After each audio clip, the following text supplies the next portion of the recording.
대통령의 관세 인상 조치로 인해 전 세계 금융시장이 출렁이고 있습니다.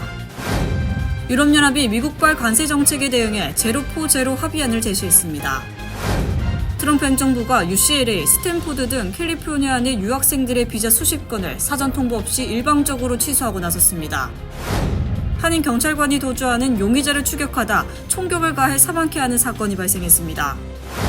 중동부와 남부에서 기록적인 폭우 이후 홍수위기가 계속되고 있습니다. 어제 뉴욕시 브루클린에서 4명의 소녀가 자상을 입고 병원으로 실려가는 흉기 난동 사건이 발생했습니다.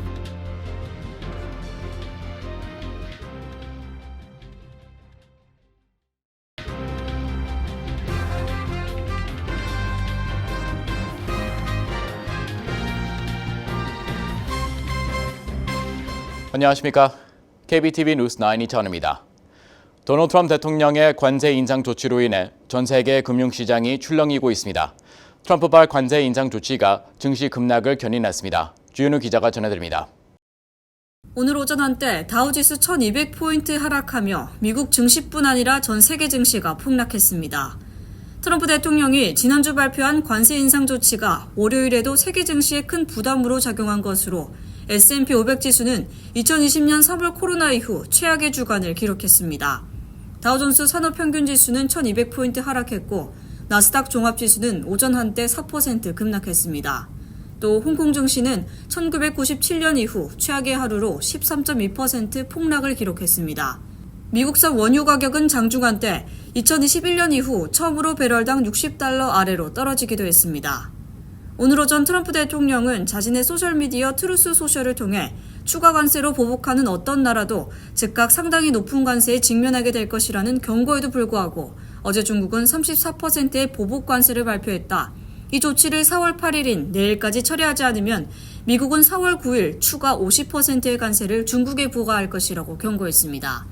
그러면서 전 세계의 많은 나라들이 우리와 대화를 시도하고 있다며 강경하지만 공정한 기준이 설정되고 있다고 말했습니다. 트럼프는 특히 농업 분야에서의 무역 불균형도 심각하다며 특히 중국과의 문제는 반드시 바뀌어야 한다고 지적했습니다. 이번 주의 시작을 급락세로 맞이한 월가에서는 트럼프 대통령의 관세 정책이 세계 경제 둔화로 이어질 것이라는 우려가 커지고 있습니다. 유럽의 스톡스 600 지수는 이날 개장 초반 6.5%까지 급락한 뒤 마감 시점 4.54% 하락한 수준으로 장을 마쳤습니다. 한편 유럽연합은 트럼프 대통령의 상호관세 부과에 보복 대응하겠다는 입장을 밝혔습니다. EU는 7일 미국에 대한 보복 관세 대상 품목을 확정해 27개 회원국에 제시했으며 오는 9일 이를 표결에 붙일 방침입니다. 27개 회원국 가운데 15개국 이상이 반대하지 않는 한 미국을 향한 EU의 보복 관세는 시행될 것으로 보입니다. KBTV 뉴스 주현우입니다. 유럽연합이 미국발 관세 정책에 대응해 단결을 촉구하며 Zero for Zero 합의안을 제시했습니다. EU는 최우선 과제로 미국과의 협상을 꼽으며 전면적인 무역 전쟁을 피해야 한다고 강조했습니다. 주윤우 기자입니다.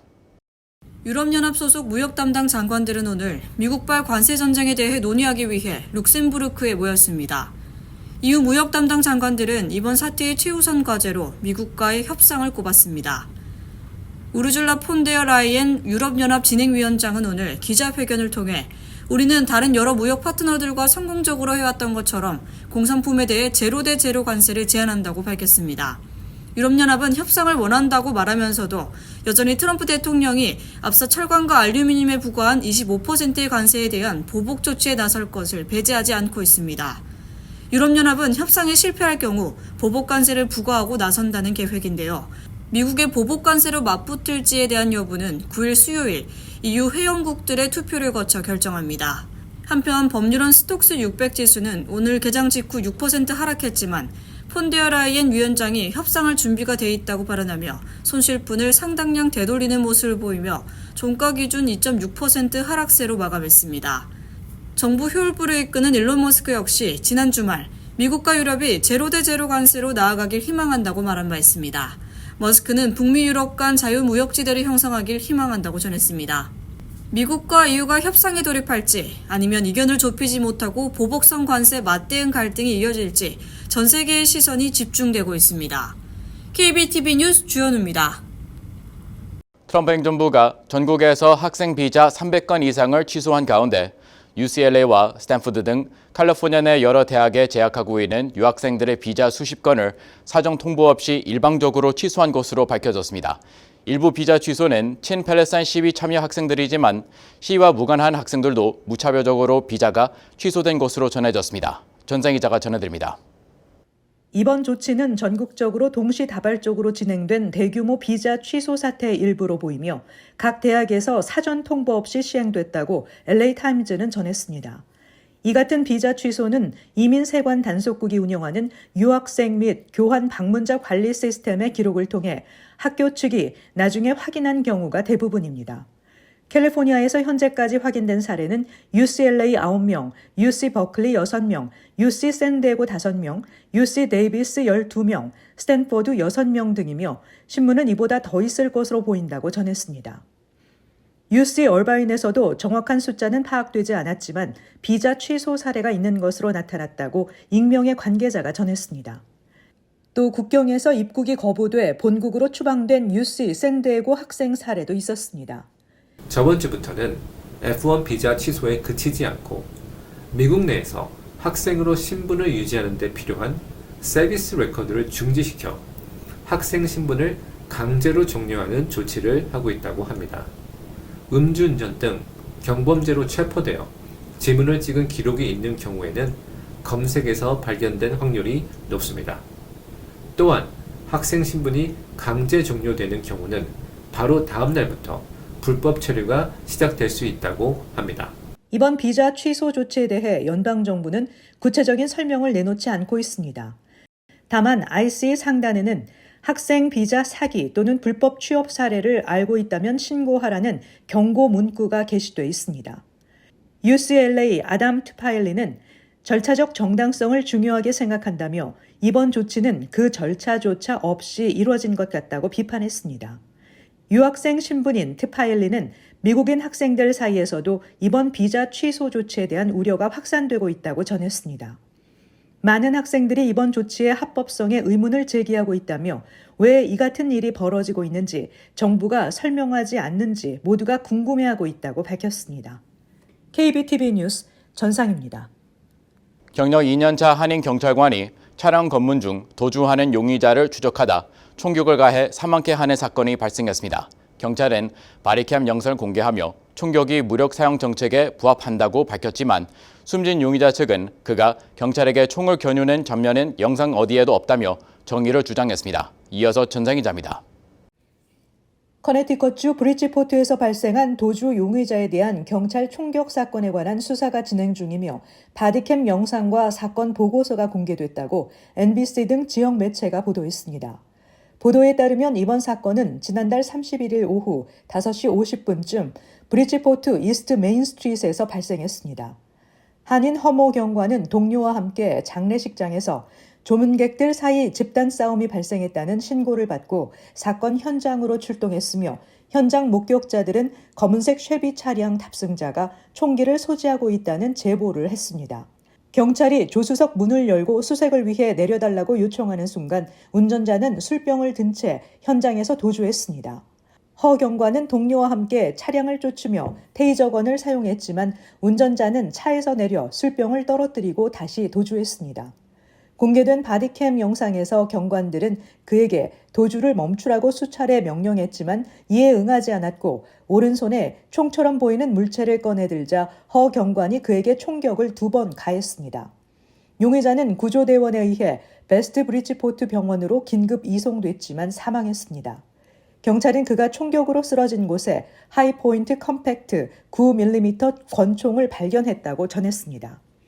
총격을 가한 허 경관은 경력 2년 미만의 신입 경관으로 전해졌습니다.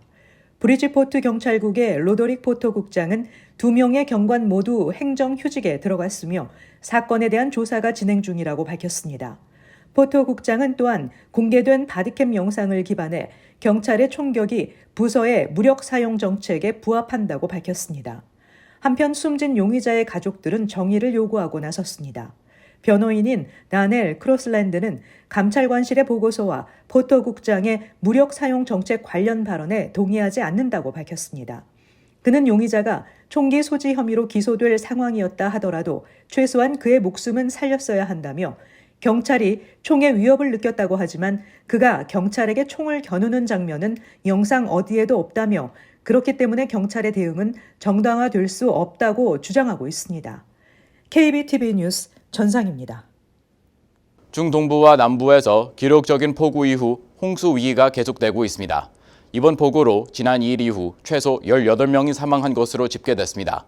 기후연구단체는 이번 폭우가 기후변화 영향에 따른 것으로 지적하며 국내 대부분의 지역에서 강수량이 늘어나고 홍수 위험이 커졌다고 지적했습니다. 전상 기자입니다.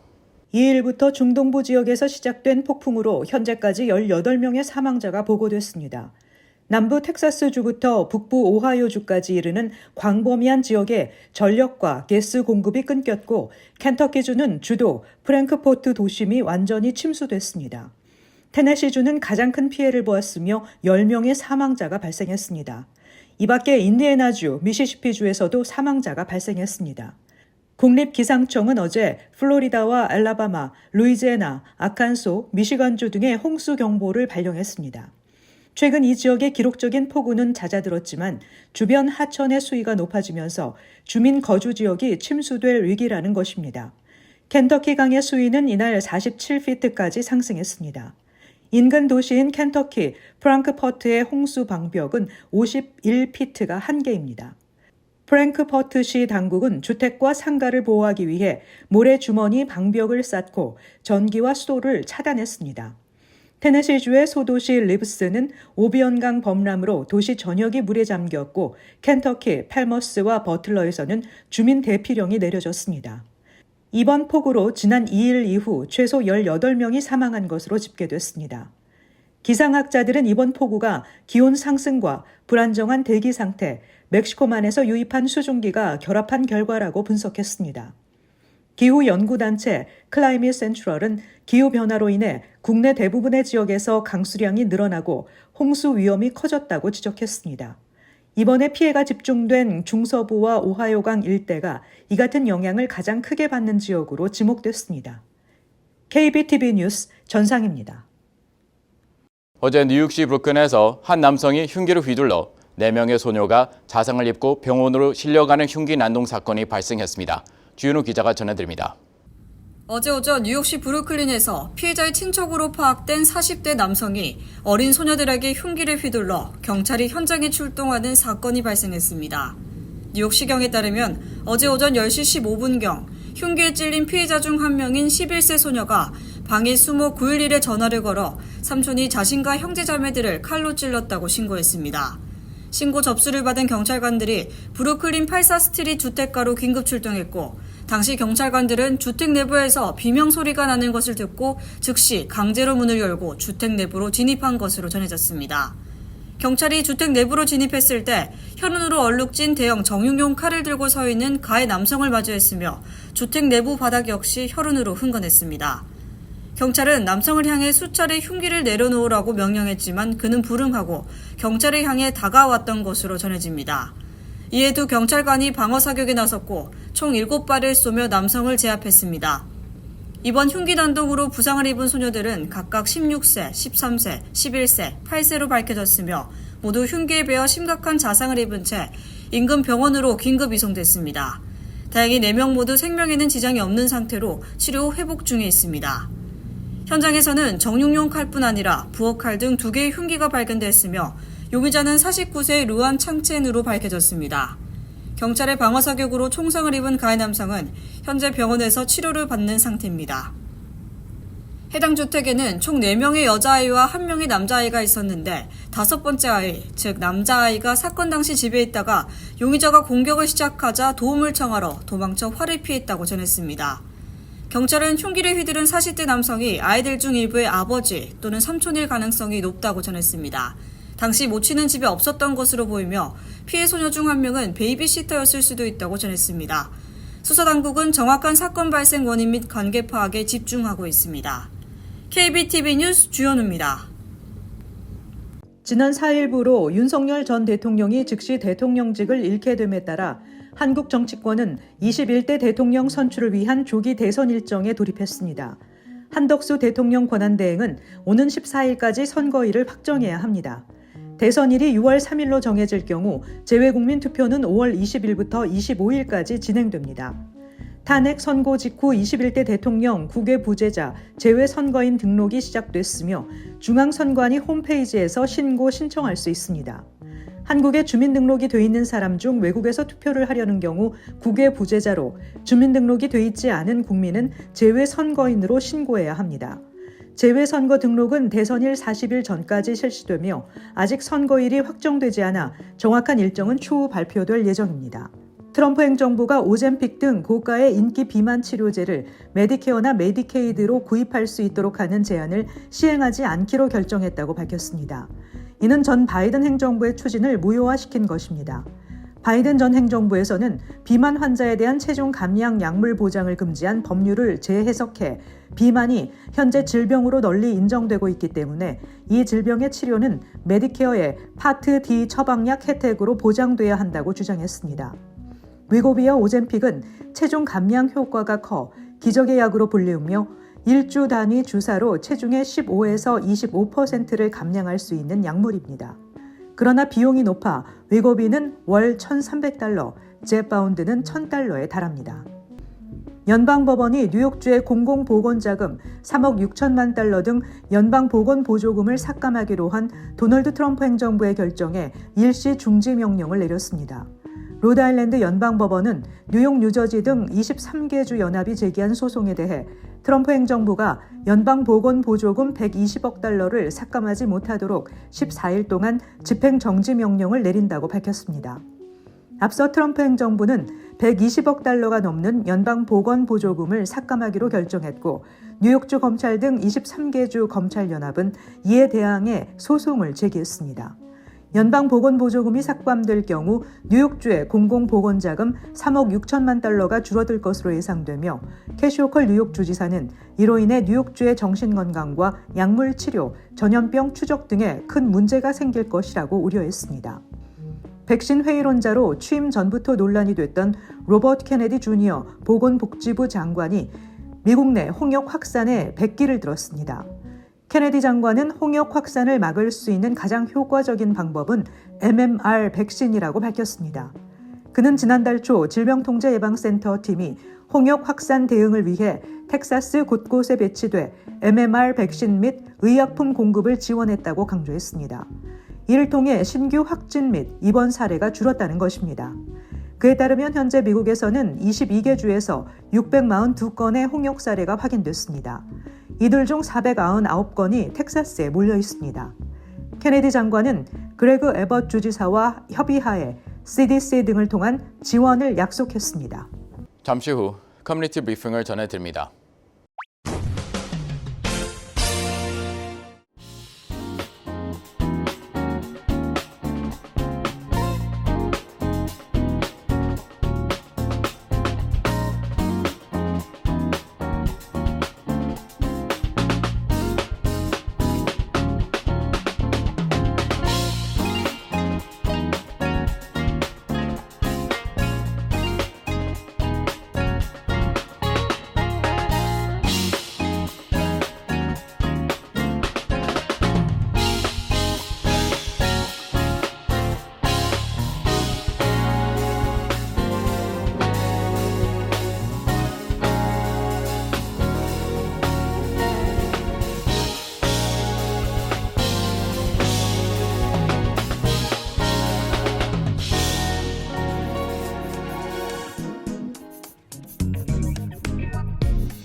이어서 환율과 증시 전해드립니다.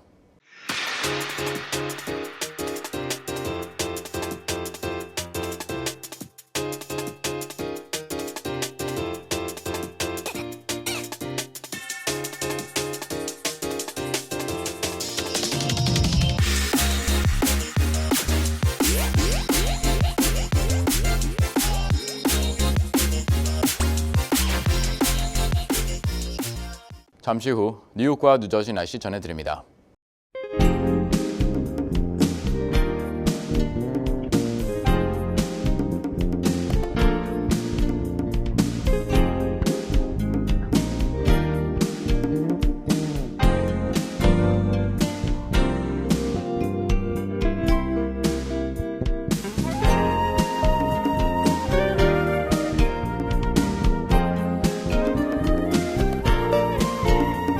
KBTV 뉴스9 마칩니다. 오늘도 시청해주셔서 감사합니다.